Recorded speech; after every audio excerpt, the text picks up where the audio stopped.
আজ পাখিরা কাঁদে নির্চুপ, ফুলেরা ঝরে পড়ে অনর্থক। আজ সাদা কালো মেঘের ঘর্ষণে বৃষ্টি ঝরে পড়ে না। কাঁদে না আজ, মন কাঁদে না। বিচ্ছিন্ন প্রাণের আকুতি আকাশ শোনে না।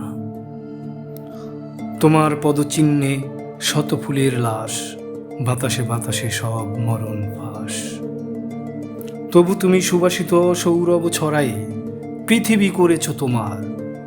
তোমার পূজা দিতে দিতে সাদা চুল কালো, আর কালো চুল হলো সাদা, শতাব্দীর পর শতাব্দী ধরে। আমি চিনেছি তোমারে সেই কবে, জন্মেরও বহু শতাব্দীর আগে। তাই আমারে করেছ দরিদ্র, আমারে করেছ মূর্খ।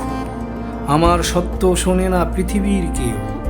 আমাকে পাগল মূর্খ বলে এগিয়ে যায় সমাজ। তোমার ধর্ম জাতিকে করেছে পাপী, আমার কর্ম সব পাগলামি। তোমার প্রভুত্ব আমি মানি না কো, আমাকে দাও মৃত্যুদণ্ড, নয়তো তোমার ক্ষমতার মুকুট খুলে রাখো। দিলে না মৃত্যুদণ্ড, রাতের অন্ধকারে নিঃশব্দে আমাকে করিলে খুন। তবু শোনো, রক্তের ভেতর এখনো আগুন বেঁচে আছে। অন্ধকার যত ঘন হয়, একটি স্ফুলিঙ্গ তত স্পষ্ট জ্বলে। আমরা মরি না, আমরা ছাই হয়ে পরের ভোরের ভিতরে জেগে উঠি।